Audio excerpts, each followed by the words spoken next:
Now, Chip Ingram is no stranger to a lot of you. You've read one or two or three of his books. He's a prolific author. He also is very well known in parts of the U.S. as a broadcaster. He's a conference speaker.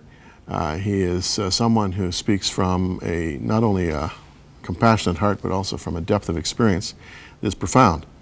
And to have him with us is a terrific honor and a pleasure. Thanks for coming our way, Chip. Hey, great to be here. Thanks, Good to see man. you. Yeah. Good to see you finally.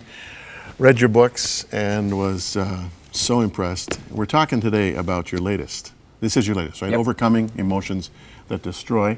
And you have co-written this very cleverly, I thought, with Dr. Becca Johnson. Yep. Becca short for Rebecca? Yes, it is. I thought so. Becca. And she's a bright, did a couple books with InterVarsity, but she has a private counseling practice. And I taught this series. And there was an explosion in our church. And then we put it on the radio, and it was overwhelming. And when I began to put it in print, I thought, I need a pro on some of this. You know, I have a little background in psych and have, been a pastor 25 years, but some of these issues, and she was just super Well, she's helpful. a psychologist, right? Right. Yeah. Right. Yeah, and I like the way you kind of pass the ball back and forth as you write the book. It's terrific. As you can see, I read through the whole thing. Actually, I read through it in one sitting. Wow. I love to read, and I just couldn't put it down. That doesn't happen to me often, by the way. So I made all these marks in the book, stuff that just jumped out at me. But most of it is about anger. Mm-hmm. An issue that I think is kind of under the table. I mean, people normally don't want to talk about being mad. No, in fact, I taught this real recently, and a lady, after the first session, said, I'm 67 and a half years old. And I came, and then when I saw the topic, I thought, oh, brother, I don't scream, I don't yell, I know I don't have an anger problem. And then we went through those three faces of anger. Some spew it out, some people stuff it, and some people leak it. And she said, I've been stuffing my anger for my adult life. I feel guilty. I've passed it on to my kids. I had no idea. Where were you 40 years ago?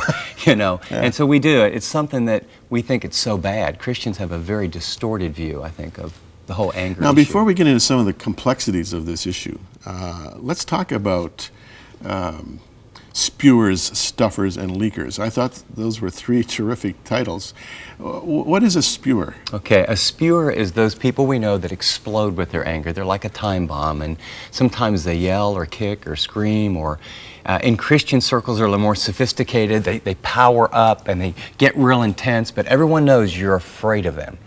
And they think that they have a right to be angry, and they just like a steamroller bowl over people, and sometimes they bottle it up for a little while and then they explode.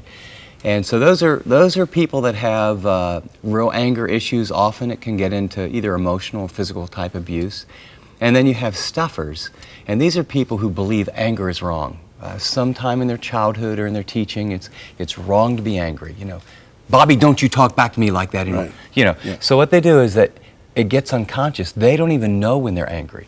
They push it down. 95% of all depression, according to Dr. Paul Meyer, is stuffed anger. They have headaches, migraines, ulcer problems. And then since it's wrong to be angry, when someone does something against them that, righteously, they should be angry, well, they take on guilt. I must have said something wrong. I'm the bad person. I don't have much to say. And then the third one is the leakers, or people that are passive aggressive. They believe showing anger is wrong. So what they do is that maybe you offend me and you're the boss or you're an important person, and I'm not going to be angry with you, but I happen to know that you want everyone to be right on time. Well, I'm late. Or this is the person who, the guy's on your tail, and a spewer flashes brakes and get angry, and a stuffer will get out of the way. It must be my problem. A leaker will just start going slower and slower to make you crazy. So we all have angry feelings, but we tend to express them in one of those three ways. And I guess the question that could be asked then, and you can be sure that all of our listeners are watching with rapt attention already, because we can all relate to this. Where does it begin? How does anger find its genesis? Well, first, it's a neutral emotion. It's not wrong to be angry. Right.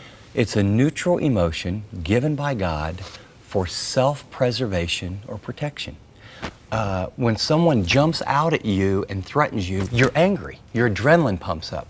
If someone tries to hurt your child, when we see someone that's abused, immediately we get angry. When there's injustice, I mean, the moment we see that's wrong, we get angry.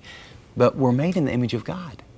God gets angry with evil and sin and injustice. Anytime something is good that is being harmed or something is being threatened, anger is that initial emotion response. And the Bible actually says, I'm commanded to be angry. Most of us aren't angry enough. Right. Be angry, but don't sin. Well, you mentioned a very interesting experience. You were in a laundromat one time.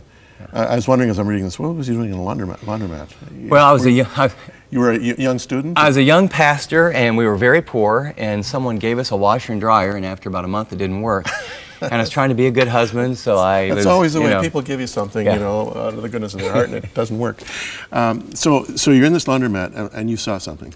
It was a lady comes in. She looks like she's had a rough day or maybe a rough life, and there's about an 18-month-old. And no shoes, kind of dirty on the face, and I'm sitting on this table like this, feeding quarters in the dryer that never gets anything dry, you know. And those little tissues you put in to make it soft. This little 18-month-old goes over and picks up a tissue, and the lady goes, "Put that down," really mean and angry. I'm thinking, whoa. And so, I'm still watching, and then the little one goes over and does it again. And she grabs this little one's arm, and I almost saw the socket come out, and she slammed that kid into a dryer face first. And I'm about 28 years old. I've been a pastor for 2 months, and I jump up, and I got to tell you, I came this close to literally punching her in the face. And I got face to face. I said, "Ma'am, so help me, you touched that child, I will deck you right now." And it was just an anger like I've almost never experienced. But what came out of that was I couldn't sleep all night. And sometimes something bothers you, and then, well, you get over it. Well, all week, I couldn't get it out of my mind. So I thought, it was a rural area, and there's a lot of problems like this. So I go down to the county courthouse, and I said, "What are you doing for these situations?" And they looked at me like, "Hey, buddy, wake up and smell the roses. It's everywhere. We have a committee that meets on this Tuesday." And so I went to this committee meeting, and it was like, they've been going nowhere forever. Well, I expressed some concern, and an hour later I walk out, I'm the new chairman. They were looking for red meat, someone to do something. But that anger, I got some guys from the church, some ladies in the church, and we decided, let's attack this. I got the pastors in the area, and within a year, every Sunday someone was saying, "We have 3 kids or 2 kids. We need size 5, size 9. We need you to put these kids up for at least 2 weeks to a month." And then within 5 years, we actually came together and built a child welfare center for moms like that and to take care of those kids. And all that happened because one guy got mad. So good anger is a good thing. A lot of people, I guess what I would say to our viewers is, what has kind of bothered you that you need to get really mad about, that's just, that needs to make a difference? People say, well, I can't be angry because it's not like Jesus. Well, Jesus got angry. He got real angry. Got real angry. He got violent at one point, chasing the guys out of the temple. There's so much I want to talk about, and we've only got a few minutes, but you talk about anger often being sourced by, if not rooted in, unmet needs and unmet expectations. Can you talk about both of those? Because I think that's a critical area in understanding our anger. If people could get this, when I was studying this for myself, I was teaching through the book of James, and I hit 2 verses. Be quick to hear, slow to speak, slow to anger. Why? The anger of man does not achieve the righteous life that God desires. And when I learned that anger is a secondary emotion, in other words, here's the picture. If you could think of your life and you're driving down the road and a light in your car comes on the dashboard. You don't get out of the car, stop, go to the trunk, get a tool, a hammer, and smash the light on your dashboard and go, wow, okay. It tells you something's wrong under the hood. Right. Our anger is usually rooted in about 3 main things. A hurt or unmet need. I was wounded. I'm jealous, I'm sad, I'm disappointed, so I bolt to anger. Joseph's brothers, dad's partial, Genesis 37. So they're jealous, and then it says, therefore they hated Joseph. Right. Their anger was revealing their hurt, their jealousy, or unmet expectations, frustration, a blocked goal. When I'm trying to get somewhere and I hit the red lights, I'm angry. Well, anger's not the problem. I have a a blocked goal. And so I expect things to go my way. I expect life to be fair. I expect my wife to be affectionate. I expect not to be laid off when I've been here longer than other people. When you begin to realize your anger will reveal these key issues under the hood, then you begin to bring those to God. And I would say, in terms of growing in holiness and maturity, my anger now is one of my best friends instead of one of my foes.